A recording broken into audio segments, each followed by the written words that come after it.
Bonjour à tous, bienvenue dans cette nouvelle vidéo pour Insta360. On est actuellement à New York, dans l'état de Washington. Et regardez, comme vous pouvez le voir sur moi, j'ai un truc hyper discret. J'ai la nouvelle Insta360 X4R qui se trouve dans ma poche. Et là, regardez, ici, tu as un combo parfait. Je prends le teuteux, je fais ça. Et là, je peux faire des vidéos absolument incroyables de mon environnement qui est Paris. Alors là, on n'aura pas trop de soucis parce qu'on est en pleine journée et que le jour appartient quand même au monde entier. Donc, je pourrais vous filmer la Tour Eiffel. Qu'est-ce qui va être bien dans cette vidéo? Je vais vous présenter la nouvelle X4R. Alors, ils ont voulu se positionner Insta360 entre la X4 et la X5. C'était plus destiné pour ceux qui n'avaient pas le budget pour la X5. Puis, la X4 étant un peu dépassée, ils se sont dit on va faire un mix, on va faire la X4R. Globalement, c'est la plus légère caméra 360 du marché qui propose du 8K en interne. Donc, on va être sur un produit qui fait 165 grammes, aux alentours de 165 grammes. Et comme vous pouvez le voir, on a pas mal de choses qui peuvent se plier avec des petites perches comme ça télescopiques. Ce qui fait que, regardez, quand je glisse dans ma poche, je vais marcher juste à côté de votre gauche, vous allez voir. Je vais marcher, puis je vais m'incruster avec les touristes. Et regardez, on va vraiment avoir l'impression que je suis un touriste. C'est parti. Je suis un touriste, ah ouais. Oh là là. Et là, tout de suite, là, vous voyez, regarde, je suis au milieu des gosses, là. Personne ne me reconnaît. Personne ne me reconnaît. Je suis un fantôme. Je suis un fantôme, sauf que dans ma poche. Regarde, je suis bien mieux. Non, c'est clair, c'est clair. J'ai une X4. J'ai une X4R. J'ai une X4R. Personne ne voit. Absolument, personne ne voit. Est-ce que j'ai menti? Je veux 5000 likes sur la vidéo. Cette vidéo, elle va être hyper cool parce que je vais vous expliquer en fait les cheat codes avec Insta360 pour faire des vidéos dites cinématiques, dites cool. Là, comme vous le voyez, on est dans un endroit hyper touristique, d'accord? Et je vais vous faire voir en fait les 3 cheat codes avec la X4R qui vont être utiles pour faire des vidéos de bonne qualité. Je vais vous donner un réglage très optimal, ce qu'on doit faire pour toutes les caméras 360 pour essayer d'avoir un maximum de fluidité. Je vais vous faire voir les techniques de prise de vue qui fonctionnent et surtout pourquoi avoir du 8K c'est intéressant aujourd'hui sur ces petites caméras de petit volume qui rentrent dans votre poche. Et vous allez voir que ça va nous permettre de faire des reframing de dingue. Comme vous le voyez, on est sur un environnement qui est assez touristique, voilà, avec des monuments d'amplitude. Putain, gros, j'ai envie de me niquer quand je parle comme ça. Non mais voilà, mais en gros, voilà, et dites-moi dans les commentaires si je suis fou. Dites-moi, Steph, t'es fou. Je suis pas fou. Aujourd'hui, on va de plus en plus en fait arriver sur de la miniaturisation. Et c'est ce que font toutes les marques aujourd'hui. On arrive sur de la miniaturisation. Donc là, je suis au milieu. Personne ne sait en fait que je peux faire. Personne ne le sait. Personne ne le sait. Et il est là vraiment le truc, tu vois. Là, c'est-à-dire que là, tu as même les vendeurs à la sauvette qui vendent des tours Eiffel. Il va venir voir parce qu'il va croire que je suis un touriste. Regardez bien, on va voir si je vais mentir. Ah non, tu vois, non. Il nous a pris, il a vu que tu avais une vraie caméra. Toi, tu t'es fait niquer, toi. Là, ça va partir en bagarre. Là, tu t'es fait avoir, là. Là, il t'a dit, là, tu me filmes pas, toi. Non, mais là, il m'a dit quoi? Il m'a dit, c'est une X4R. C'est bon, vas-y. C'est bon, ça filme en 8K. Ça fait 165 grammes. T'as l'adaptative tone dessus. Il va me dire, mais ça sert à quoi, l'adaptative tone? Il va me poser la question, Bastien. L'adaptive tone, ça sert à avoir... Mais c'est exactement ça. Ça sert exactement à avoir une bonne plage dynamique et avoir une bonne cohérence des couleurs et de la luminosité entre une optique et une autre. Parce qu'on a 2 sphères de 180 degrés, 180 x 2, 360. Je kiffe la vie, Yann Oiseau. Et là, au moins, ça te fait une vidéo en 360 degrés. Allez, donc je vais pas vous montrer en vrai de vrai les spécificités, vous les connaissez. En fait, elle fait exactement ce que fait toutes les autres X5. Et X4, sauf que là vraiment on a un mix entre les deux. Pourquoi ils sont positionnés là-dessus en fait Insta360? Parce qu'ils ont fait un truc hyper compact, tu vois, elle est vraiment très petite, le form factor est vraiment très petit, pardon. Et ils ont dit on va faire un truc pour ceux qui n'ont pas forcément les budgets de mettre dans une X5 parce qu'elle est quand même bien plus chère. Ils se sont dit on va faire la X4R. Là vous voyez que cette petite perche elle est trop bien parce que regarde, tu as juste à tirer là, paf, tu as ton petit trépied, tu le poses par terre, tu fais ton time-lapse. Et là ensuite tu fais du reframing et tu peux choisir l'angle que tu veux. Donc le but du 360 comme on le sait, c'est vraiment de faire du reframe later, d'accord? C'est tu shootes comme ça et tu t'en fous, tu fais ton reframing après. C'est juste un trépied? Ça c'est un... Non, c'est pas... Qu'est-ce qu'il est fort, putain, j'ai envie de lui serrer la main. Babou, je rentre le trépied ici, là, je rentre le trépied, je prends ma caméra, perche. Qui dit perche dit hyperlapse. Et qui dit hyperlapse dit, on va faire un test tout de suite, c'est parti. Ok, donc là, je vais me mettre en 8K pour pouvoir justement rezoomer après en post-production. Et sur la tête de la tour Eiffel, par exemple là-haut sur le dernier étage, je vais pouvoir faire un tracking. D'accord, je vais pouvoir faire un tracking. Alors évidemment, vous pouvez le faire avec l'application directement d'Insta360 ou le faire directement sur votre logiciel de montage. Alors il y a l'application sur smartphone, il y a l'application d'Insta360, Insta360 Studio, mais il y a aussi tous les logiciels de montage comme Adobe Premiere, etc. qui prennent les plugins de 360 pour faire du reframing. Bon, là on va faire un hyperlapse, je vais enlever l'adaptive tone parce que sinon je ne peux pas me mettre en exposition manuelle quand je suis en 8K. Donc ça, il faut faire attention. Donc là, regardez, 8K, 25 fps. Donc 8K, je vais pouvoir taper dedans ensuite en post-production et faire justement sur le bord de la tour Eiffel un active track.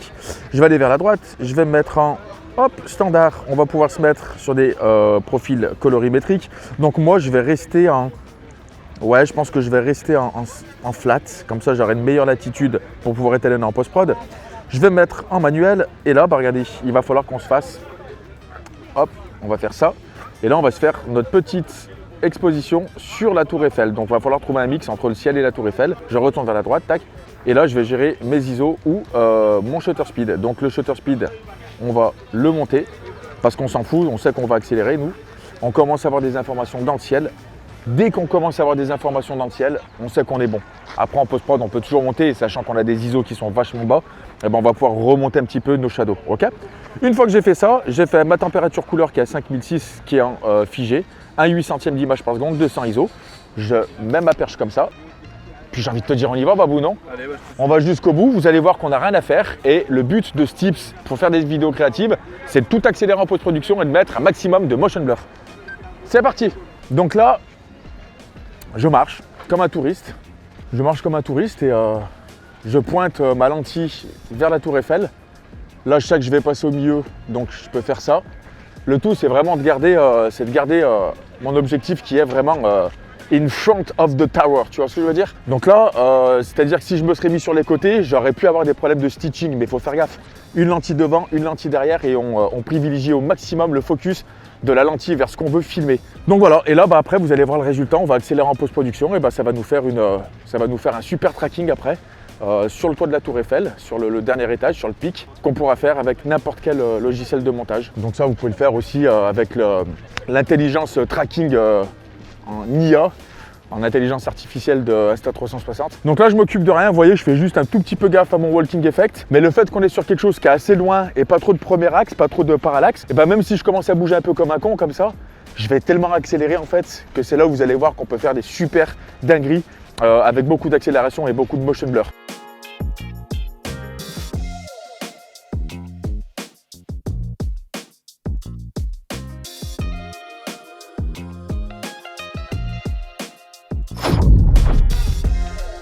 C'est un peu le truc de mytho, hein. C'est pour ça que je vous dis, faire des hyperlapses, tout le monde est capable. Ça, c'est des trucs que je vous apprends sur mes formations. Là, il y a le bouton rejoindre si vous voulez rejoindre mes petits tips du dimanche.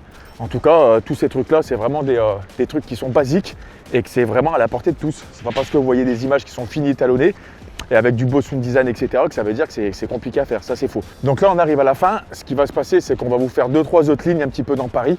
Très simplement, hein, on ne va pas vous faire la vidéo cinématique qu'on avait fait avec la X5 parce qu'on aurait pu faire la même chose, hein, très honnêtement. Mais voilà, là on arrive un petit peu au bout, le tracking il sera fait là-haut. Et puis voilà, bah après on va faire un autre truc, on se rejoint tout de suite pour une autre ligne. Il fait du kung fu lui. Avance, je vais te voir. En fait, tu passes ta vie à marcher en fait quand tu fais des grandes vidéos. C'est pour ça que les gens ne se rendent pas compte des fois quand tu fais des grandes vidéos d'une ville, tu sais, que tu marches à bloc en fait. Je m'en souviens pour l'X5, on avait marché à bloc. Donc voilà, donc je suis arrivé à bout, je suis arrivé à destination. Allez, regardez ça, vous êtes prêts? On va mettre ça, on va le mettre en Reels, regardez.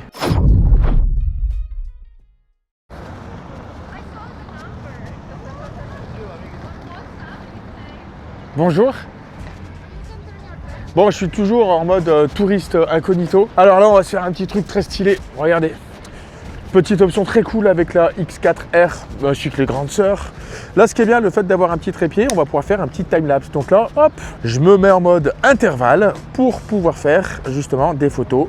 Je clique dessus, on va aller sur 29 millions de pixels, durée infinie, intervalle 3 secondes, format pure shot. Alors on peut faire du RAW.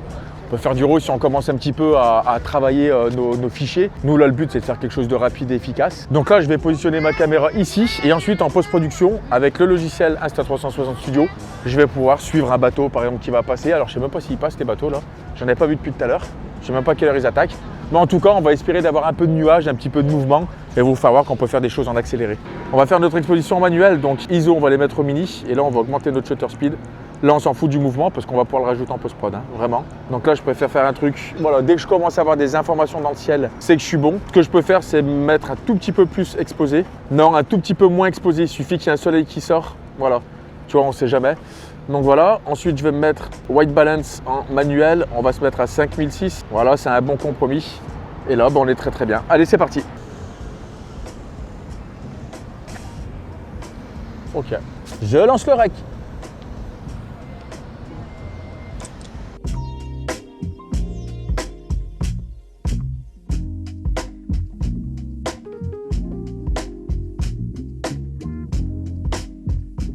On a retrouvé un collègue qui s'appelle Timothée. J'aime bien les Timothée. Serre-moi cette belle patte là. Ça va, jeune Martiniquais? Bien sûr. Il va nous faire, il a des rollers, il va nous faire un petit peu de freeride dans Paris. Alors, truc très bien, c'est que vu que c'est un petit gabarit cette caméra, tu te mets ça dans une perche et aussi le but du 360 évidemment, c'est pouvoir faire de l'action cam, d'accord? Donc ça veut dire qu'on n'est pas forcément obligé de faire des hyperlapses, des timelapses ou des voilà. Là tu peux faire du reframing, tu vas pouvoir filmer devant, derrière. Tim, ce que je te propose, c'est que tu fasses un tour à peu près dans les endroits un petit peu emblématiques. Ouais, mais c'est le super patin ça, dis donc. C'est de faire un petit peu de freeride sans te casser la gueule. Et en fait, c'est de tenir. Hein? Ouais, mais pète-toi pas la gueule parce que la caméra n'est pas sortie encore.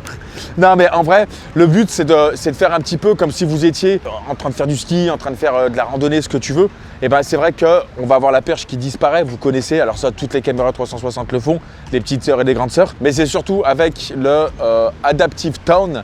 Vous allez voir qu'on va avoir une bonne plage dynamique et une bonne gestion des couleurs. Et ça, c'est important, surtout sur des caméras qui commencent à être entrée de gamme comme ça et aussi petites. Je vais te laisser la cam et on se rejoint après, on va voir un petit peu ce que tu fais avec. C'est juste histoire d'avoir des petits exemples vidéo avec du Ride in Paris. C'est parti.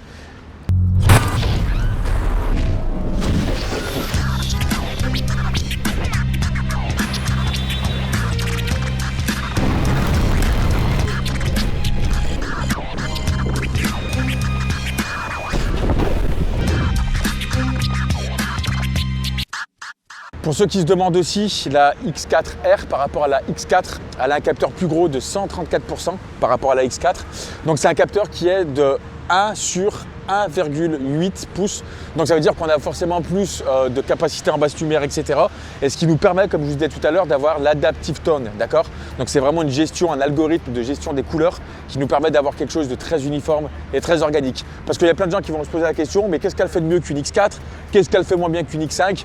Je vous dis, elle se situe vraiment mieux. Je pense que le truc commercial d'Insta360 aujourd'hui, c'est vraiment de faire un truc en fait qui va se situer vraiment sur quelque chose de compact, de très léger, parce qu'il faut savoir que juste la caméra, elle pèse un iPhone R, un iPhone 17R, c'est exactement le même poids. Donc c'est pour vous dire en fait à quel point elle est légère et elle est quand même assez bourrée de technologie. Je ne vais pas vous en parler plus de la caméra, on pourrait faire des tonnes et des tonnes d'images, le but c'était pas de faire un truc cinématique, mais très honnêtement, ça va faire exactement ce que fait à peu près la X5 en termes de qualité, avec un petit peu moins de détails évidemment, parce qu'on est sur un produit un peu plus entrée de gamme. Mais voilà, si vous voulez vous la procurer, il y aura tous les liens dans la description comme à chaque fois. Si vous avez des questions, n'hésitez pas à le dire. Je vous laisse mon Instagram, je laisse pas mal de petits trucs et de petits behind the scenes. Je vous laisse les petits Instagram de Timothée qui nous a fait un ride. Je sais même pas à quoi ça ressemble encore. Je vous le dis, il est parti avec, je sais même pas à quoi ça ressemble. Babou qui est derrière la caméra, je vous laisse son Instagram. Allez lui envoyer des photos, ce que vous voulez. Et puis voilà, je vais vous laisser sur ces magnifiques images avant que ça coûte cher parce que dès qu'elle est allumée, forcément, on est plus libre de faire ce qu'on veut. C'était Steph pour Insta360. Je vous dis à la prochaine. Soyez vous-même et surtout soyez créatifs.